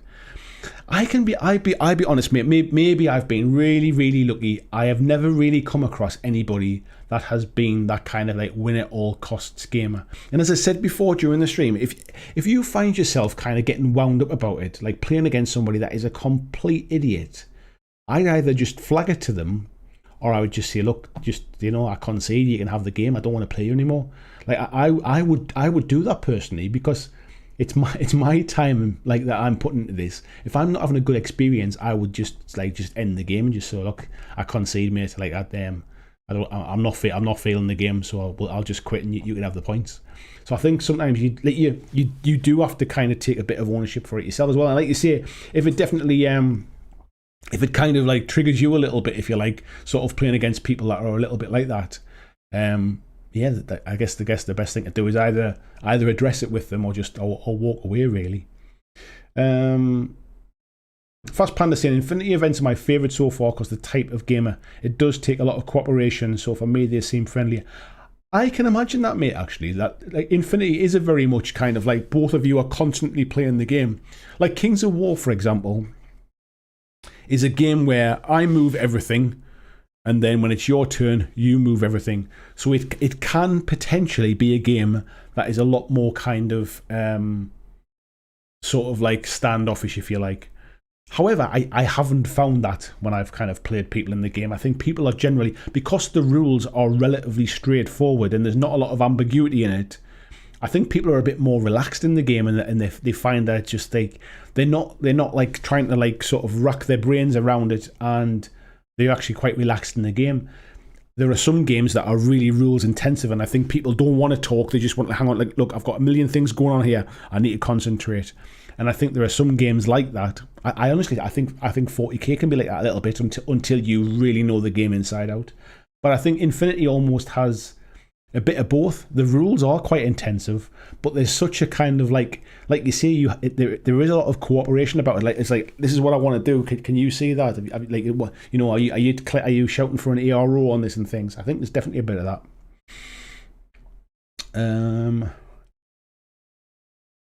40k says, just with washers, how dare you?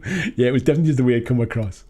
Peter says, just washers, how clever. Yeah, I think what it was, like, I think within, like, Malifaux stuff, it probably wasn't that common at the time. George is saying, I'm yet to go to UK Games Expo. I was going to dive in and then the world turned upside down. I've got my tickets for this year, mate. I'm definitely going this year. Assuming it definitely happens. But yeah, all things being well, it looks like it's going to. Warwick's saying, ask them if they need a hug. Can you imagine how offensive that would be? Like, if somebody's being a proper dick during the game and you could just go, look, do you need a hug? Like, if I give you a hug, will that make you feel better? Like, I can hug your models if you want. I can give you a hug. Like, just let me know what I can do to make your experience a bit better, because it seems like you're not enjoying this game. Ian says, I have nothing to add because I think you're totally on point. So I'm not controversial tonight, and that's good. Tournaments are usually an important part of the community and help local hobby nodes grow and organise.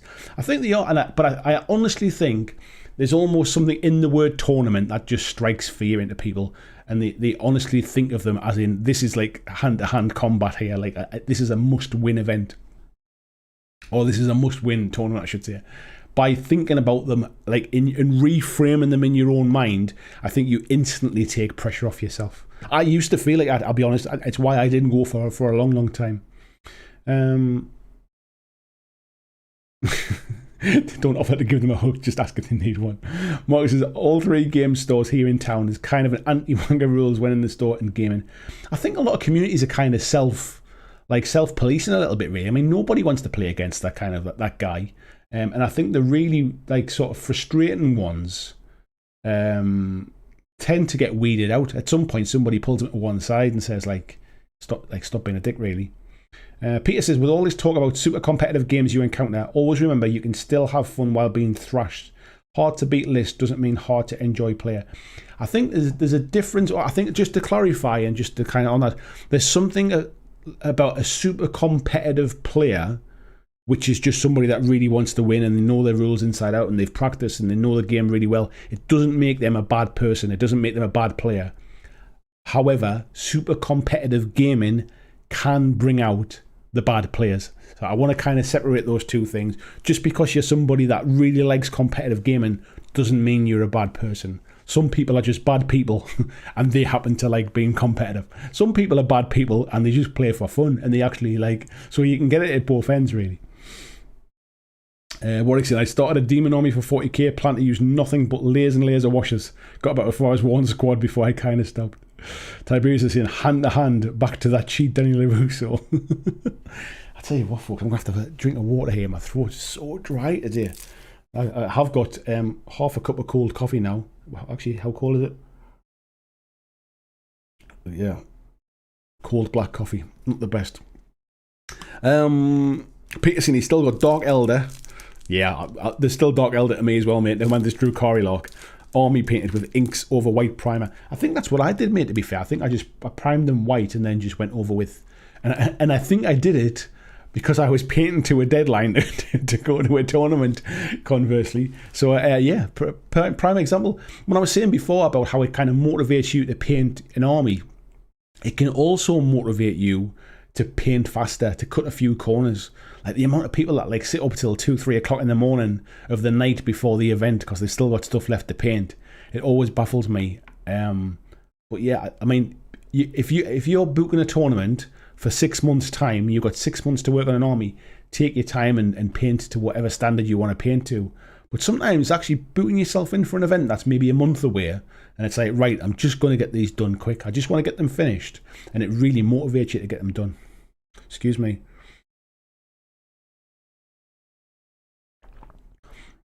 Warwick says, went to a tournament at a very small store held outside in summer. Only that guy tried to fudge rules but didn't know his own codex. Guy had a leg wound that seeped and smelled like death. I think that guy had bigger problems than getting the rules wrong, to be fair. Andrew's in somewhere to kick it if he got annoying. Maybe that's where the wound come from, to be fair. Maybe he got kicked in the first game. Scott says, I wish I'd got a ticket for the Armada tournament for the experience, but as I do not play, it felt like it was better going to someone else. Missed out, sold out. I'm sure there'll be more soon, mate. I mean, honestly, I intend to kind of like run some events and things now that the world's kind of starting to unlock down as well. So we'll certainly get some bits and pieces, and sort of like obviously things like Patreons. They'll get like first shout at tickets and stuff like that when I do start to open them up. But yeah, honestly, I'll happily run an event just to kind of show that not every tournament, and I'll call it a tournament if people want me to, not every tournament has to be kind of like sort of pistols at dawn, if you like. Warwick says, I wouldn't want any of the pus to get on my boot, to be truthful. I've smelled long dead animals up close. It smelled worse. Yeah, luckily I haven't have that smell. Mortis is a really great game I had was when I got my butt handed to me, but they failed to kill a single model who spent 3 turns running around the field like a ninny, just annoying my opponent. It was one of the things I really liked about Malifaux was that it didn't really matter how many models got killed. You have to play the objectives, and I've played games of Malifaux in tournaments where my opponents just decided, no, I'm just going to wipe this out. I'm just going to take everything out. And as long as I kind of focus on like and not get carried away with like, it doesn't matter if that model dies. That model is there to kind of to tie you up and to do something else.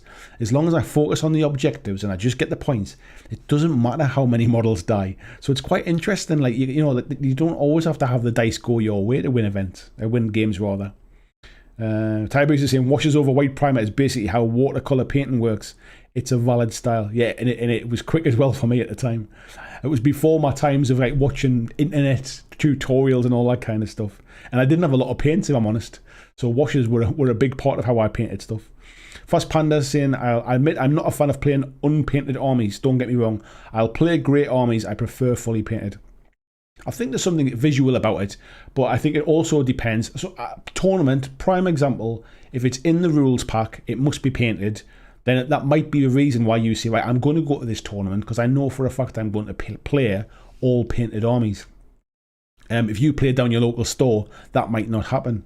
And if you're not a fan of painting your miniatures and you don't really paint them, there will be events out there that don't have painting requirements.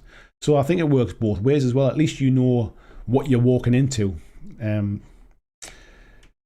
Peter says, I'm validated. Tony says, yep, I did watercolour style for that chibi scarecrow that I gave to Christian. Nice one, mate. Scott saying, how you're much closer, Andy, so I'll be up for anything. Happy to accept the wooden spoon in advance. What? It's people who say that who normally come and like walk away with a trophy, mate. 6 months warning for a tournament just leaves me almost 6 months to procrastinate or plan, and then 24 hours to smash out an army at full speed. I think the ones that you get that kind of notice about tend to be the bigger ones, to be fair.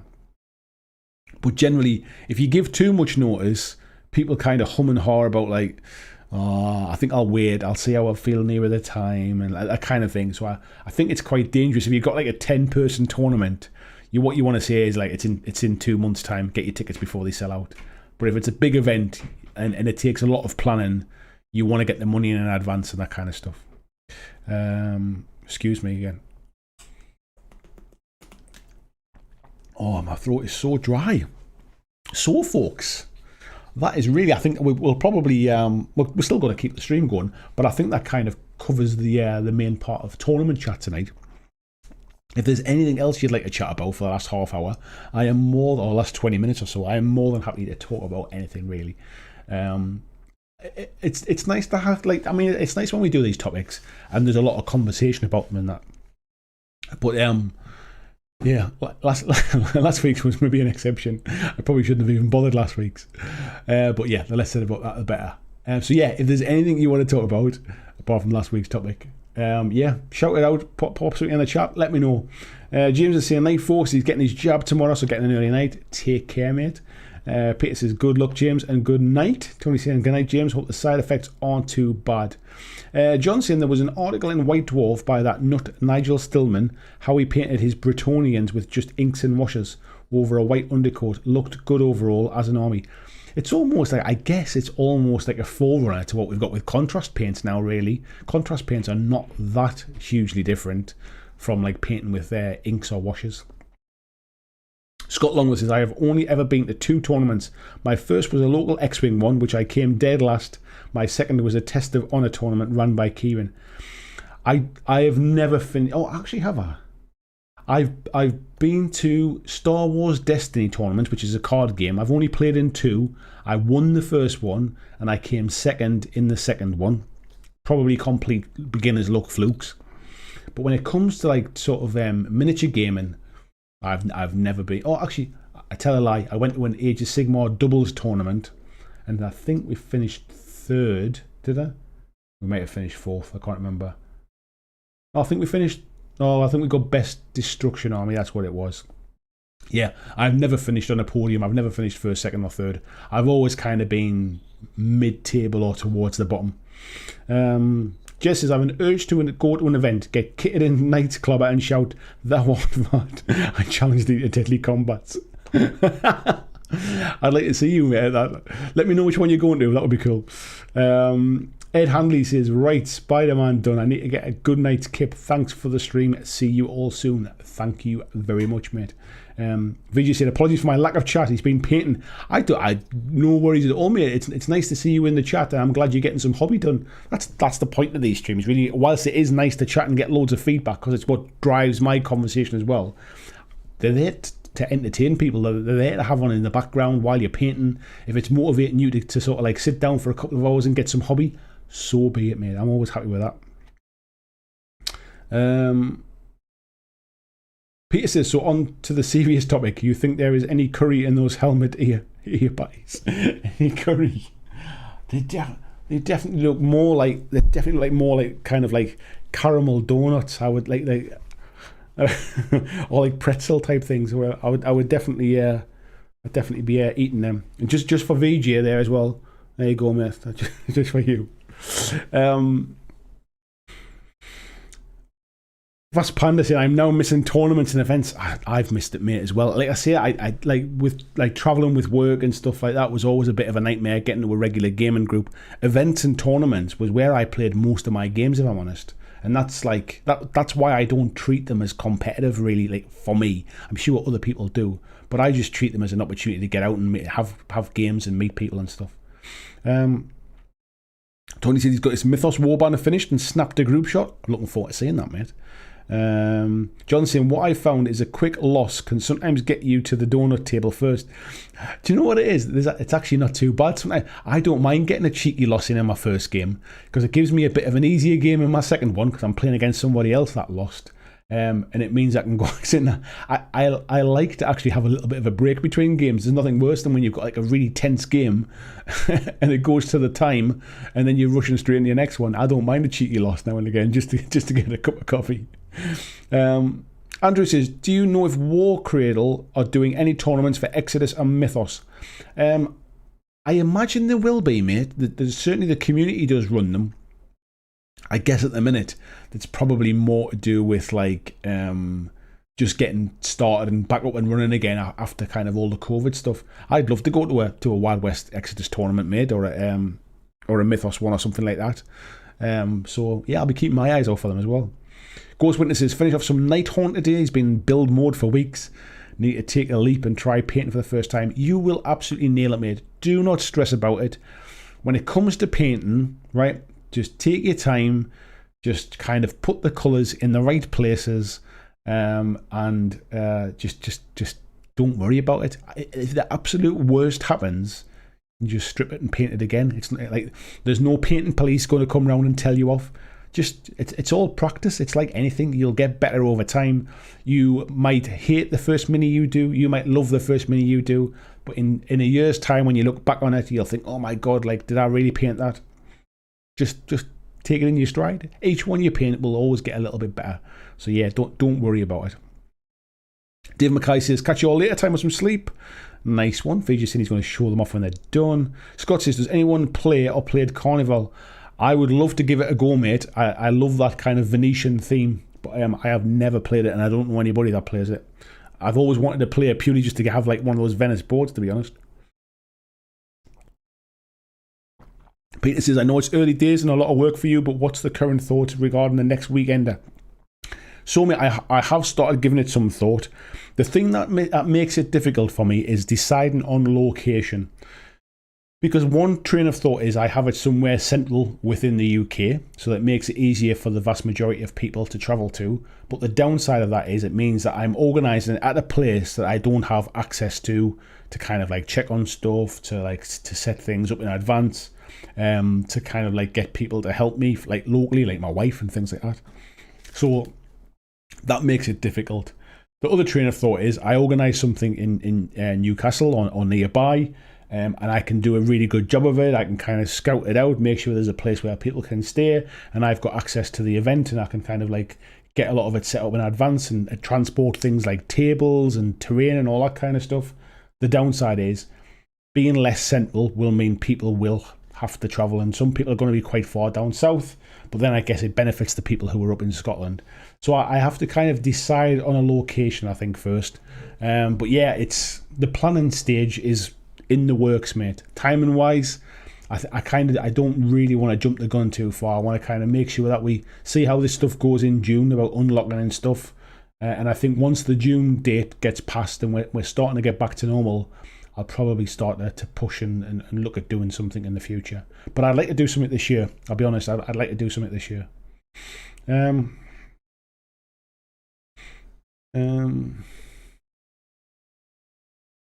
was this one? Peter said, I'm starting to feel I missed out on something by falling asleep at the start of last Monday's stream. Don't worry about it, mate. It wasn't anything on the stream, to be fair. John says, I think I just managed to convince my wife that we cannot live any longer without a copy of Zombicide. I quite fancy a copy of Zombicide, but I've just saw they're going to obviously do another Kickstarter for Zombicide, as they always do, but they're doing it based on the new Netflix film Army of the Dead. Now, I watched that last night, and I actually really enjoyed it. I know there's been loads of talk online about people are criticising it and bashing the film and seeing how bad it is. I actually really enjoyed it. So I'm tempted. I think I might back Army of the Dead Zombicide. Where was this one? Scott's having a chat there saying, is it worth picking up the cheaper set rather than the big 2-player starter set? I think it depends, mate, if you're just going to paint it or if you actually think you're going to get some games in. If you think you just want to paint it and try it out, the cheaper set's probably the way to go. It's really good value. Mark Horniff says, managed to finish his Rumble Slam figures tonight. Empire of Dust Fleet arrives tomorrow. Very nice. And it's all caught up. Yeah, doesn't happen very often, does it? Just as in your weekender, time for my night's gear. Perfect, mate. All the more reason to have it local, so you don't have to carry that stuff too far. Dan says, I'd say do it local to you, makes it much less stressful for you, which would make a better event. Yeah, to be honest, mate, I've ran 2 weekenders before in conjunction with another couple of lads, and they were both in Manchester, and I was always quite stressed about the fact that because it was kind of out of my control, it was happening somewhere else, and the only interaction I had with it was either chatting to those guys on the phone and like turning up like on the morning of the event. It kind of filled me full of dread. And if I'm going to do this more, I say it on my own, obviously I'm going to have help from people, but it's essentially going to be my event. I kind of want to do it more local, I think, for the first one. Once I can kind of get a location somewhere where I think it'll work really well. I've got a place in mind which will be absolutely perfect if I can pull it off. It's basically it's a local place, really easy to get to for transport. There's a hotel right next to it, so there's places for people to stay. It's got a brewery next door.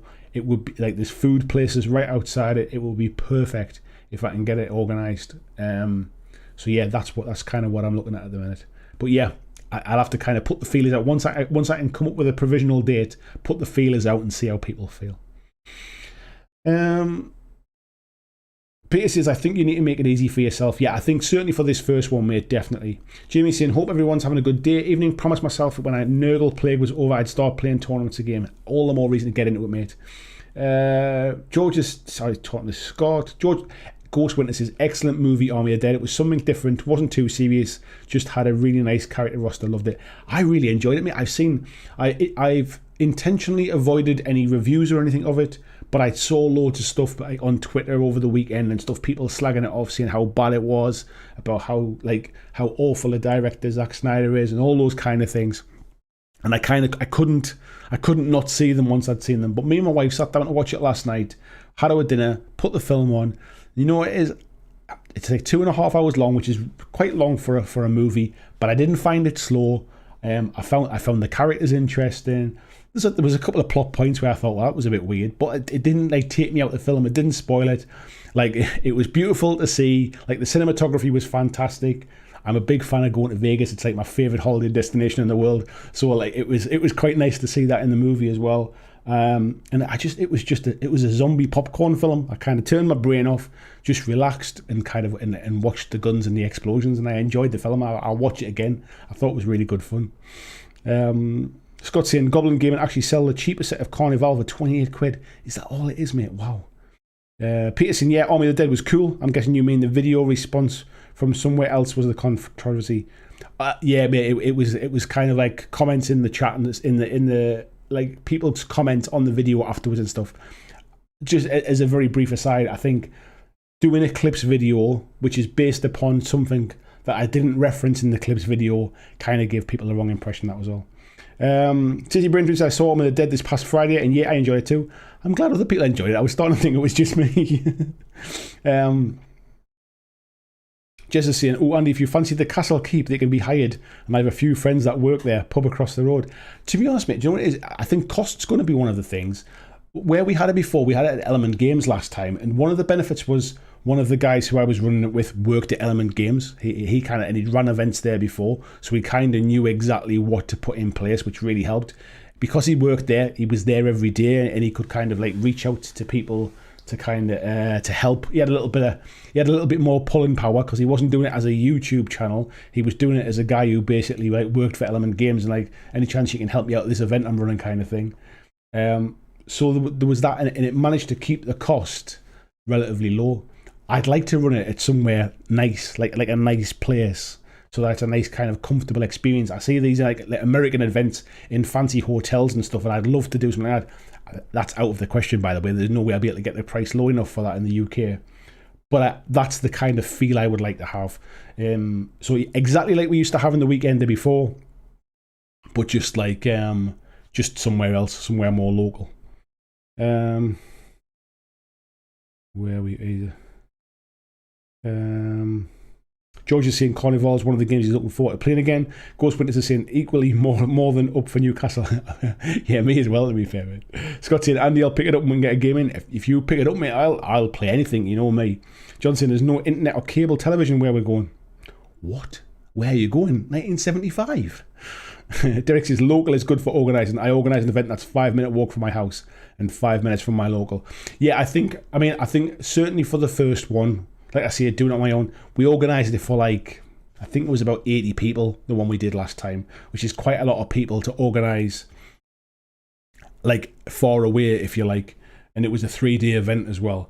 I'm probably less worried about having big numbers for this first one and more just about me getting my head into like organising the event for the first one. So yeah, I think it's probably going to be local, I think. So I apologise to those folks who are quite far away. But I guess no matter where I have it, if I have it in Manchester, if I have it in Nottingham, there's going to be people who are like live in America, can't go, for example, or it's a long way for them to come. So yeah, I don't think it really matters where it is for the first one. Fast Panda saying, yeah, later, thanks for the stream. You are welcome, mate. And Peter saying, yeah, no bother, was a good clip. I liked it. Just can't please everyone. I found that out very, very quickly, mate. You can't please everyone. And I think it was there's just a bit of context missing, I think, and people jump to conclusions. That's never happened on the internet before, has it? People jump to conclusions. But never mind. We all like different things, and if you can kind of accept that, then a lot of things just kind of wash over you. Right, folks, I think, what's VJ saying? Looks like I need a couple of new paints to get these minis finished. That's as good a reason as any to pack up for the morning. I'll hit the GW tomorrow after the Bluey concert. Oh, I quite like Bluey. I don't know whether Moose Eaton's still around, but it was him that put me onto Bluey. I quite like that show, actually. So, I'm going to wrap it up now. I think it's kind of that. I think we've gone on long enough now, and my voice is really, really sore, my throat. So yeah, we'll call that one a night. Thank you everybody that's been in the chat tonight. I've really enjoyed it. Last week I was feeling a bit down. I'll be perfectly honest. It was the reason I didn't do last Wednesday's live stream. I was just feeling in a proper grumpy mood. I was a bit of a down mood, I think. And we had our Dungeons and Dragons night on the Thursday, so there's about 5 or 6 of us, I think, some who are in the chat tonight as well, who do it at Dungeons and Dragons once every fortnight. Christian, who's our moderator here, is our dungeon master, and he does a great job, and we had a right good laugh. It was I was proper like sort of belly laughing at one point. And I'm sure anybody that was in that stream as well will know about about the Lionel Richie centaur as well. But yeah, it kind of got me a little bit out of. I was in a bit of a funk last week, a bit of a miserable, grumpy bastard. But yeah, it got me out of that, and I've enjoyed tonight's live stream as well. So yeah, it's been cool. Thank you very much to everybody that's come in tonight and chatted, and keeps a smile on my face as well. It's much appreciated. What I say? I want to say thank you to Tiny Wargames who joined the Patreon tonight. If you are interested in buying gaming mats, then please do check out tinywargames.co.uk or .com. I can't remember. Check out them both. I think it's .co.uk. Especially with like sort of the VAT coming from abroad and stuff. If you are in the UK, it might be a bit of a cheaper way to buy your gaming mats these days. Everyone's saying thanks for the chat, all that kind of stuff. Johnson, great stream and chat. Thanks for the chat too. Andrew Pelt says, night everyone, thanks for the great chat. Yeah, and thanks to you as well, Andrew, joined the Patreon today. So Red Rose Wargames, I bought a mat from them after your recommendation last week. They're actually going to send me a couple to have a look at as well. A couple of the newest style ones. So hopefully when they arrive, we'll be able to have a bit more of a chat about them. So Scott says, did you put my name back on the end credits? I think I did, mate. I know that basically. I think your payment was.